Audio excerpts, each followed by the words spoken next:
প্রতিটি সাবজেক্টে শুধু 25 নম্বর পেয়ে পাশ করলেও তোমরা একটি স্কলারশিপ পেতে পারো। একইভাবে উচ্চ মাধ্যমিকেরও টেনে টুনে পাশ করলেও তোমরা একটি স্কলারশিপ পেতে পারো। এই স্কলারশিপের জন্য কোনো মিনিমাম মার্কসের রিকোয়ারমেন্ট থাকে না, যেমন স্বামী বিবেকানন্দ স্কলারশিপ বা নবান্ন স্কলারশিপের মতো স্কলারশিপগুলিতে থেকে থাকে। এই ভিডিওতে আমি তোমাদেরকে এই স্কলারশিপটিকে নিয়ে আলোচনা করতে চলেছি। এই স্কলারশিপের কি কি এলিজিবিলিটি ক্রাইটেরিয়া থাকবে, কি কি ডকুমেন্ট থাকবে এবং তোমরা কিভাবে কি অ্যাপ্লাই করতে পারবে, সম্পূর্ণ বিষয়টাই এই ভিডিওতে আমি কভার করতে চলেছি। আমরা জানি খুব শীঘ্রই তোমাদের রেজাল্ট আউট হতে চলেছে মাধ্যমিক এবং উচ্চ মাধ্যমিকের, এবং রেজাল্ট পাবলিক হয়ে যাওয়ার পর তোমরা এই স্কলারশিপে অ্যাপ্লাই করতে পারবে এবং তার পরবর্তীতে তোমরা কিন্তু টাকা পেতে পারবে। কত টাকা কি পাবে সম্পূর্ণ বিষয়টাও কিন্তু আমরা আলোচনা করব। কার্যত ভিডিওটিকে দেখতে থাকো। আমার নাম বিক্রম, তোমরা সকলে দেখছো বিক্রম পাল ইউটিউব চ্যানেল। তো চলো ভিডিওটিকে শুরু করা যাক। আচ্ছা, ভিডিও শুরুতেই একটি কথা বলবো, যারা এখনো পর্যন্ত চ্যানেলটিকে সাবস্ক্রাইব করোনি, সাবস্ক্রাইব করে নোটিফিকেশন বেলটিতে অল দাবিয়ে দাও। আচ্ছা, আমি যেই স্কলারশিপটির কথা বলছি সেটি হচ্ছে গিয়ে ওএসিস স্কলারশিপ। এটি একটি পশ্চিমবঙ্গের স্কলারশিপ এবং পশ্চিমবঙ্গের ছাত্রছাত্রীরা এই স্কলারশিপের লাভ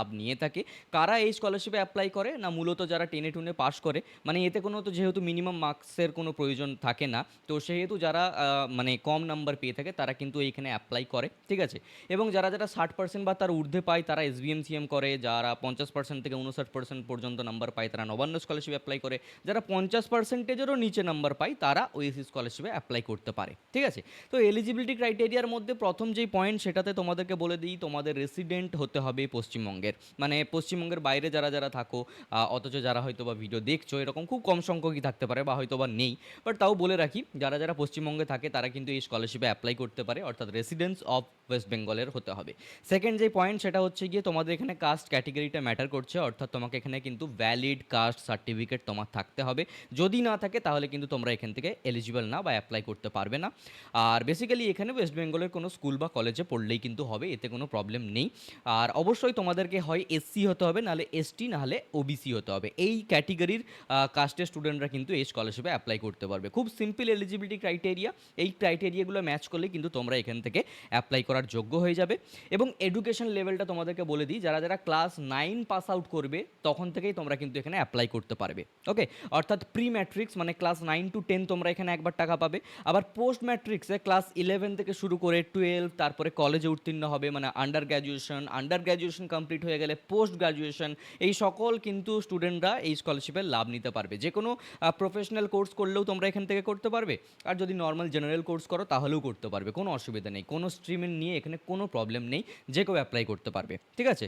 এবং হ্যাঁ, অবশ্যই তোমাদেরকে একটা ইনকাম সার্টিফিকেশনের কিন্তু একটা লিমিট থাকবে।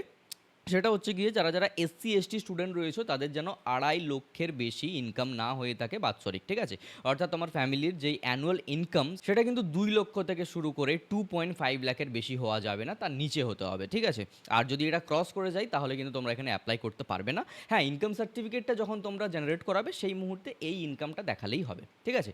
আর অবশ্যই ওবিসি যারা যারা রয়েছে তাদের কিন্তু বাৎসরিক 1 লক্ষের বেশি ইনকাম হওয়া চলবে না ইনকাম সার্টিফিকেটে, ঠিক আছে। এবার পরবর্তীতে যেটা তোমাদেরকে মোস্ট ইম্পর্টেন্ট একটু হাইলাইট করে দিই, কারা কারা অ্যাপ্লাই করতে পারবে না। নাম্বার 1, যারা যারা জেনারেল ক্যাটেগরি স্টুডেন্ট তারা এখান থেকে অ্যাপ্লাই করতে পারবে না। নাম্বার 2, যারা যারা নন ওয়েস্ট বেঙ্গল স্টুডেন্ট রয়েছে তারা এখান থেকে অ্যাপ্লাই করতে পারবে না। থার্ড পয়েন্ট রয়েছে, ইনকাম লিমিট যদি বেশি হয়ে থাকে, যে ইনকাম লিমিট বললাম তার যদি বেশি হয়ে থাকে সার্টিফিকেটে, তাহলে তোমরা অ্যাপ্লাই করতে পারবে না। অ্যান্ড ফোর্থ, যদি তোমার কাছে কাস্ট সার্টিফিকেট না থাকে তাহলে তোমরা এখান থেকে অ্যাপ্লাই করতে পারবে না, ওকে। সো খুব সিম্পল। এইবারে তোমাদেরকে যেটা বলবো সেটা হচ্ছে গিয়ে এই স্কলারশিপে অ্যাপ্লাই করার জন্য কী কী ডকুমেন্ট লাগবে, ঠিক আছে। ডকুমেন্টের মধ্যে প্রথমেই যেটা লাগবে সেটা হচ্ছে গিয়ে আধার কার্ড, ওকে। সেকেন্ড যেটা লাগবে সেটা হচ্ছে গিয়ে কাস্ট সার্টিফিকেট, সেটা এসসি এসটি ওবিসির মধ্যে ভ্যালিড একটা কাস্ট সার্টিফিকেট থাকতে হবে। নাম্বার 3, ইনকাম সার্টিফিকেট লাগবে। নাম্বার 4, ব্যাঙ্ক পাসবুক লাগবে ফর স্কলারশিপ মানি, মানে স্কলারশিপের টাকাটা ক্রেডিট যেহেতু হবে তোমার ব্যাঙ্ক অ্যাকাউন্টে, কার্যত ব্যাঙ্কের যেই পাসবুক সেটা কিন্তু থাকা লাগবে। যদি অ্যাকাউন্ট না এখনও তোমার থেকে থাকে তাহলে অ্যাকাউন্ট খুলে নাও, কারণ মানে ক্লাস 10-এর পর থেকে তোমাদের স্কলারশিপ তোমরা পেতেই থাকবে, ঠিক আছে। বিভিন্ন স্কিমস রয়েছে। এছাড়াও কি প্রিভিয়াস এক্সাম মার্কশিট লাগবে। ধরে নাও তুমি মাধ্যমিক পাস আউট করতে চলেছো, তো তোমাকে মাধ্যমিক পাসিংয়ের মার্কশিটটা এখানে আপলোড করতে হবে, ঠিক আছে। এর পরবর্তীতে যেটা সেটা হচ্ছে কি অ্যাডমিশন প্রুফ লাগবে। তুমি স্কুল বা কলেজে যে ভর্তি হয়েছো তার একটি প্রুফ লাগবে। এখন সবেমাত্র তোমাদের মাধ্যমিক বা উচ্চ মাধ্যমিকের রেজাল্ট বেরোতে চলেছে। এরপর যখন তুমি স্কুলে বা কলেজে অ্যাডমিশন নিয়ে নেবে সেখানে একটা অ্যাডমিশন প্রুফ তোমরা পাবে, সেই প্রুফটা কিন্তু আপলোড করতে হবে, ঠিক আছে। বেসিক্যালি এটা দেওয়ার কারণ বা এটা চাওয়ার কারণ হচ্ছে একটাই, যদি স্টুডেন্টটা পড়াশোনাই ছেড়ে দেয় তাহলে তাকে টাকা দেওয়ার কোনো মানে হয় না, ওকে। এবারে কি তোমাদের একটি পাসপোর্ট সাইজ ফটোগ্রাফ লাগবে, ছোটো ছোটো সেই পাসপোর্ট সাইজ ফটোগ্রাফ, এবং অবশ্যই একটা সিগনেচার লাগবে যেটা ম্যান্ডেটারি, ওকে।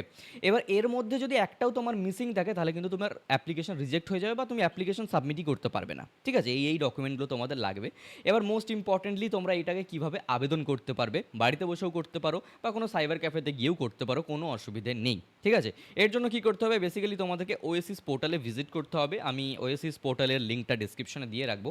এখন ভিজিট করে কোনো লাভ হবে না, যেহেতু তোমাদের স্কলারশিপ এখনও শুরু হয়নি, যেহেতু তোমরা এখনো পর্যন্ত রেজাল্টটুকুও কিন্তু পাওনি। তো রেজাল্ট বেরিয়ে যাওয়ার পর, স্কুল কলেজে অ্যাডমিশন নেওয়ার পর তোমাদের যখন অ্যাপ্লাই শুরু হবে আমি তোমাদেরকে জানিয়ে দেবো, সেই মুহূর্তে তোমরা অ্যাপ্লাই করতে পারবে। অ্যাপ্লাই প্রসেস খুব সিম্পল। এখানে একটা রেজিস্ট্রেশন করতে হবে, তোমাকে তোমার ডিটেলস দিয়ে ডিস্ট্রিক্ট সিলেক্ট করতে হবে, কাস্ট সার্টিফিকেট ডিটেল দিয়ে, এবং তারপরে একটা আইডি পাসওয়ার্ড তোমাদেরকে ক্রিয়েট করতে হবে। তারপরে পার্সোনাল ডিটেলস ফিল আপ করতে হবে, এডুকেশন ডিটেলস, ব্যাঙ্ক ডিটেলস এগুলোকে দিতে হবে। তারপরে ডকুমেন্ট যেগুলোকে বললাম সেইগুলোকে পিডিএফ করে আপলোড করতে হবে ওয়েবসাইটে, এবং তারপরে ভেরিফাই করে সাবমিট করে দিলেই তোমরা কিন্তু অ্যাপ্লিকেশন পেয়ে যাবে। ঠিক আছে, তো এরপরে সেটাকে তুমি প্রিন্ট আউট করবে। প্রিন্ট আউট করে যেটা অফলাইন সাবমিশন যেটা রয়েছে সেটা কিন্তু করতে হয়, সেটা হচ্ছে গিয়ে বিডিও বা মিউনিসিপ্যালিটি অফিসে গিয়ে সেই অ্যাপ্লিকেশনটাকে সাবমিট করতে হয়। যখন অ্যাপ্লাই হবে আমি পুরো প্রসেস নিয়ে একটা ডেডিকেটেড ভিডিও বানিয়ে নেবো, বেশি কনফিউজ হওয়ার কোনো দরকার নেই। ঠিক আছে, সো এরপরে যেটা বিষয় সেটা হচ্ছে গিয়ে একটা তোমাদেরকে আনুমানিক সময়সীমা বলে দিই। মেনলি এই স্কলারশিপটা যখন শুরু হয় অ্যাপ্লাইটা, সেটা কিন্তু জুলাই থেকে অক্টোবরের মধ্যেই হয়। ঠিক আছে, এবং এর ভেরিফিকেশন নভেম্বরে হয়ে যায়, এবং টাকা যেই পাওয়া সেটা ডিসেম্বর থেকে জানুয়ারি পাওয়া যায়। এবার 19-20 হতে পারে, বিভিন্ন সময় বিভিন্ন বছরে বিভিন্ন কার্যকলাপের ওপর নির্ভর করে কিন্তু 19-20 সময়টা হতে পারে। ওকে, যেই কমন মিস্টেক যেগুলো থাকে সেগুলো কিন্তু তোমরা অ্যাভয়েড করবে। নাম্বার 1 সেটি হচ্ছে গিয়ে ইনকাম সার্টিফিকেট ভুল দেওয়া, সেটা কিন্তু খুব বড় দণ্ডনীয় অপরাধ। ঠিক আছে, পরে যদি ধরা পড়ো তাহলে কিন্তু প্রবলেম হবে। নাম্বার 2 সেটা হচ্ছে গিয়ে হার্ড কপি সাবমিট না করা। ঠিক আছে, নাম্বার 3 হচ্ছে ব্যাংকের সাথে আধার লিঙ্ক না থাকা। নাম্বার 4 হচ্ছে রং কাস্ট ডিটেলস, কাস্ট সার্টিফিকেট হয়তো তুমি ডুপ্লিকেট বানিয়ে দিয়ে দিলে, হয়তো তুমি জেনারেল এবং তুমি ওবিসির একটা বানিয়ে দিয়ে দিলে, পরে ধরা পড়লে কিন্তু খুব সমস্যা হবে। ঠিক আছে, এরপরে যেটা মোস্ট ইম্পর্ট্যান্ট সেটা হচ্ছে গিয়ে স্কলারশিপ তো আমরা অ্যাপ্লাই করতে পারবো কীভাবে জানলাম, ডকুমেন্ট কী কী লাগবে জানলাম, এবং এই স্কলারশিপের বিষয়ে অনেক কিছু জানলাম। কিন্তু এই স্কলারশিপ থেকে অ্যাকচুয়ালি আমরা টাকা কত পেতে চলেছি? দেখো, SBMCM এর মতো এত বেশি টাকা এখানে দেওয়া হয় না, কিন্তু যে টাকাটা দেওয়া হয় সেটাও কিন্তু খারাপ না। ঠিক আছে, যারা যারা প্রি ম্যাট্রিক্সের স্টুডেন্ট রয়েছে ক্লাস 9 থেকে 10, যারা যারা ডে স্কলার রয়েছে, তো মানে নর্মাল যারা যারা স্টুডেন্ট রয়েছে, যারা যারা ST/SC ক্লাস 9 থেকে 10 মধ্যে যারা যারা রয়েছে, তারা পাবে 150 টাকা প্রতি মাসে। এবং এটাকে যদি আমরা হিসেব করি তো সেক্ষেত্রে তোমরা টোটাল 1,500 টাকা পাবে। এখন প্রশ্ন হবে 12 মাসে থোড়ি না 1,500 টাকা হয়, বেসিক্যালি প্রি ম্যাট্রিক্সের 10 মাসের টাকা দেওয়া হয়, অর্থাৎ 1,500 টাকা বাৎসরিক একটা স্টুডেন্ট কিন্তু পাবে। এবং যারা যারা হোস্টেলে থাকে ক্লাস 9 থেকে 10 মধ্যেই, তারা মান্থলি 750 রুপিস করে পাবে, ওই 10 মাসের মতোই কিন্তু টাকা পাওয়া যাবে। ঠিক আছে, অর্থাৎ 7,500 টাকার মতো। ওকে, এইবারে যারা যারা ওবিসি স্টুডেন্ট রয়েছে প্রি ম্যাট্রিক্সের, তারা পাবে 100 টাকা প্রতি মাসে। ওকে, মানে 1,000 টাকা এককালীন তোমরা পাবে। এবং যারা যারা হোস্টেলে থাকে তারা পাবে 500 টাকা প্রতি মাসে, অর্থাৎ 5,000 টাকা অ্যাট আ টাইম, অর্থাৎ একটা বছরের মধ্যে। ওকে, এবার যারা যারা ক্লাস 11 কলেজ, তারপর আন্ডার গ্র্যাজুয়েশন, পোস্ট গ্র্যাজুয়েশন, এই সকল স্টুডেন্ট যারা যারা রয়েছে তাদেরকে একটু ভালো করে বোঝাই। SC/ST স্টুডেন্ট যারা যারা রয়েছে, তারা মান্থলি 300 থেকে 550 টাকা পর্যন্ত পেতে পারে। ডিপেন্ড করছে তুমি কোন স্ট্রিমের স্টুডেন্ট, কলেজের কোন গ্র্যাজুয়েশন করছো, আন্ডার গ্র্যাজুয়েশন না পোস্ট গ্র্যাজুয়েশন ইত্যাদি, এইগুলোর উপর ভিত্তি করে মিনিমাম 300 টাকা, ম্যাক্সিমাম 550 টাকা মান্থলি পাবে। ঠিক আছে, টাকাটা এককালীন দেওয়া হয়। এবং হোস্টেলের যারা যারা রয়েছে তারা 750 থেকে শুরু করে 1200 টাকা পর্যন্ত পায়। ওকে, অর্থাৎ 7,500 থেকে 12,000 টাকা পর্যন্ত পাওয়া যেতে পারে যারা যারা হোস্টেলে থেকে পড়াশোনা করছে ST/SCদের মধ্যে।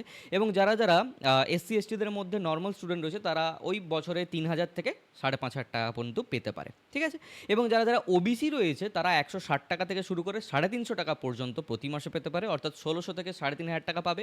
এবং যারা যারা হোস্টেলে থাকে তারা 750 টাকা প্রতি মাস অ্যাপ্রক্সিমেটলি পেতে পারে, মানে 7,500 টাকা একটা ইয়ার আমরা কিন্তু পেতে পারি। ঠিক আছে, সো হোপফুলি বিষয়টা তোমরা বুঝে গেছো। এবং শুধু এটাই না, এছাড়াও কিন্তু আরও এক্সট্রা বেনিফিট থাকে, যেমন টিউশন ফিস যদি তোমাদের এক্সট্রা থেকে থাকে, যারা যারা স্পেশালি কলেজ স্টুডেন্ট রয়েছে তারা সেইটাও যদি অ্যাড করতে চায় তো অ্যাড করতে পারে, এবং পরে তারা সেই টাকাটাও কিন্তু পেতে পারে। নাম্বার 2, মেনটেনেন্স অ্যালাউন্স যদি থাকে সেক্ষেত্রে তোমরা সেই টাকাটা পাবে। হায়ার অ্যামাউন্ট ফর হোস্টেলের, যারা হোস্টেলে থাকে তারা আরও বেশি টাকাও পেতে পারে। ঠিক আছে, সো এই হলো গিয়ে মূলত তোমাদের বিষয়টা, যেটা আশা করি তোমরা সকলেই বুঝে গেছো। তো এই স্কলারশিপে অ্যাপ্লাই করার জন্য কোনো মিনিমাম মার্কসের প্রয়োজন থাকে না। এই স্কলারশিপে যে কেউ অ্যাপ্লাই করতে পারবে, শুধু এই যেই ক্রাইটেরিয়াগুলো বললাম সেগুলো ম্যাচ করলেই হবে। ঠিক আছে, সো হোপফুলি তোমরা সকলেই বুঝে গেছো। এবং তুমি এই স্কলারশিপে অ্যাপ্লাই করতে চাও কিনা অবশ্যই আমাকে কমেন্ট করে জানাও। আর আজকের এই ভিডিওটা এই পর্যন্তই। যদি এই টাইপের আরও ভিডিও পেতে চাও তাহলে চ্যানেলটিকে সাবস্ক্রাইব করে নোটিফিকেশন বেলটিতে অল দাবিয়ে দিতে হবে এই টাইপের ভিডিও আরও পাওয়ার জন্য। Okay, thank you so much to all of you, by.